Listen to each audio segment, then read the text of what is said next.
वाल्मीकि जी ने जब राम के चरित्र का वर्णन किया रामायण के रूप में, जिसको वाल्मीकि रामायण के नाम से ज़्यादा लोग जानते हैं, तो रामायण लिखते लिखते उनको अंदाजा हो गया कि राम को तो ये लोग अवतार पुरुष मान लेंगे। राम की तरह का काम करने के बजाय या राम के काम को आगे बढ़ाने के बजाय ये राम की पूजा करने लगेंगे। तो उनको कैसे इसका किया जाए, तो उन्होंने एक और ग्रंथ लिखा जिसका बहुत कम प्रचलन हुआ। उसका नाम है योग वासिष्ठ, या उसको महारामायण भी कहते हैं।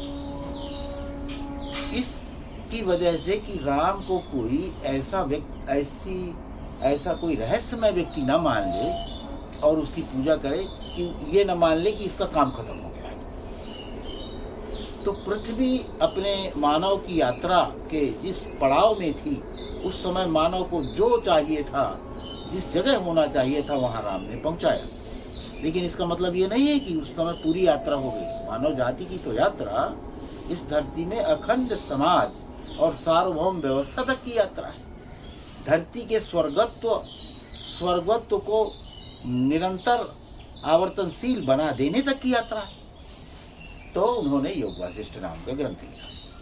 उस ग्रंथ का मूल यह है कि राम जब 14 वर्ष के हुए तो उनकी जो स्थानीय शिक्षा दीक्षा थी वो पूरी हुई, तो वो वहीं रहने लगे।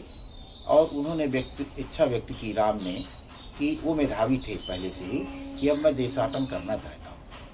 तो उस समय जो भी जिसको भी देश मानते थे उसको उसका देशाटन किया। और देशाटन करके जब वो वापस आए वो, तो उनको तीव्र वैराग्य की उपलब्धि हुई। तीव्र वैराग्य का तात्पर्य जो मिल जाए वो खाना खा लेना, अपने दिमाग में कोई योजना का न रह जाना, सर्वत्र परमात्मा दर्शन होना। वो समझते नहीं थे कि ये परमात्मा दर्शन हो रहा है, लेकिन सब जगह संसार की नश्वरता का बोध हो जाना। इसमें एक विरति टाइप की आ जाती है। उनकी कोई रुचि नहीं रहेगी राजकाज में। राजकाज माने तो करते भी नहीं थे उस समय। इस बात को लेकर बड़ी चिंता हुई राम को, वो उनको दशरथ को। इस बात की जब चारों तरफ चर्चा हुई, तो उसी समय तत्काल प्रकट होते हैं विश्वामित्र। और विश्वामित्र जी राम से वार्तालाप करते हैं और उनको बताते हैं कि यह साक्षात्कार बोध और अनुभव की दिशा का पहला पड़ाव है। इस संसार के प्रति उपरत हो जाना या विरत हो जाना, वह स्टेज आपने प्राप्त कर लिया।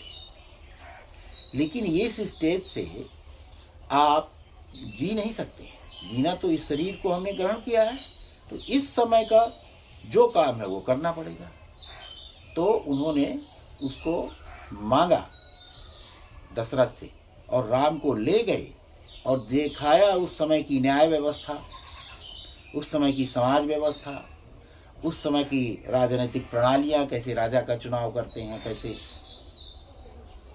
और किस तरह से पूरा विभाजित है, ये सब दिखाया। अहिल्या के पास ले जाते हैं और दिखाते हैं कि देखिए किस तरह से इनका इस महिला के साथ अन्याय हुआ।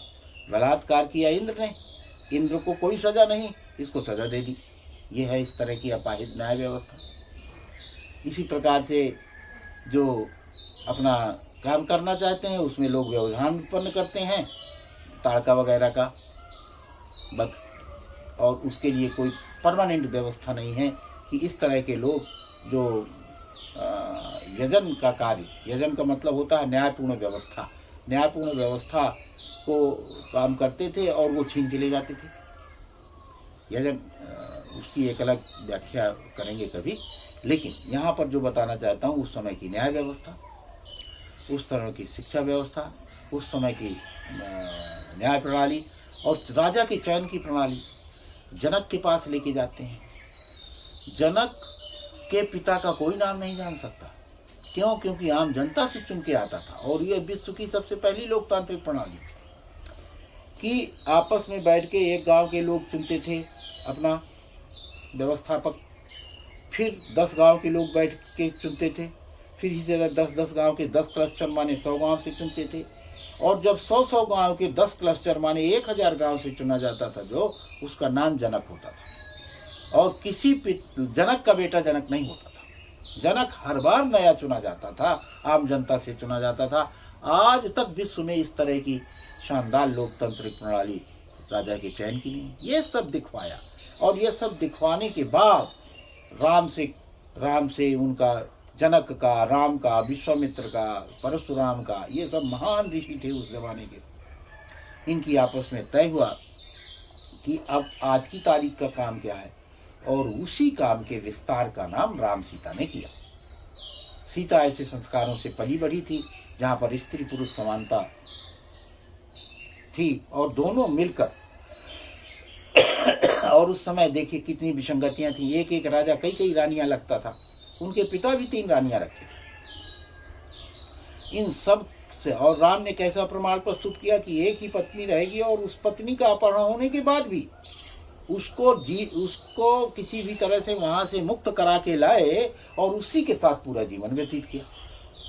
तो इस तरह का आदर्श चरित्र बना विश्वामित्र के संपर्क में आने से, पूरे चिंतन मनन करने से।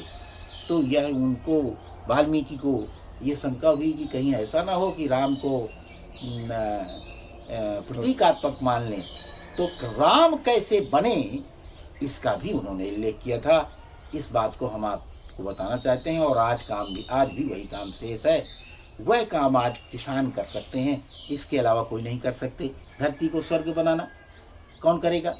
धरती का स्वर्ग का मतलब जल संतुलन, वायु संतुलन, ताप संतुलन और उर्वरता संतुलन और ऊर्जा संतुलन को बनाए रखना ही धरती का स्वर्गत्व है। हमारी ऊर्जा अगर नदी रोक के आएगी, धरती फाड़ के आएगी, तो हम कितने दिन तक इस ऊर्जा का प्रयोग कर लेंगे? धरती ही खो देंगे। इसी तरह हम रासायनिक उर्वरक डाल के हमने खाना भी खराब कर लिया, अपनी धरती भी खराब कर ली, उसके लिए पशुपालन करना पड़ेंगे, तब उर्वरता संतुलन होगा। जल संतुलन के लिए जितना हम पानी प्रयोग करते हैं उससे ज़्यादा पानी जमीन में जाए, तालाब आदि खोदने पड़ेंगे। ये कौन खोदेगा किसानों के अलावा? तो जल संतुलन और खेत के अनुपात में पेड़ों का लगना ये कौन करेगा? ये कोई अधिकारी तो करेंगे नहीं, ये कोई कर्मचारी तो करेंगे नहीं, अवसर भी नहीं है बेचारों के पास।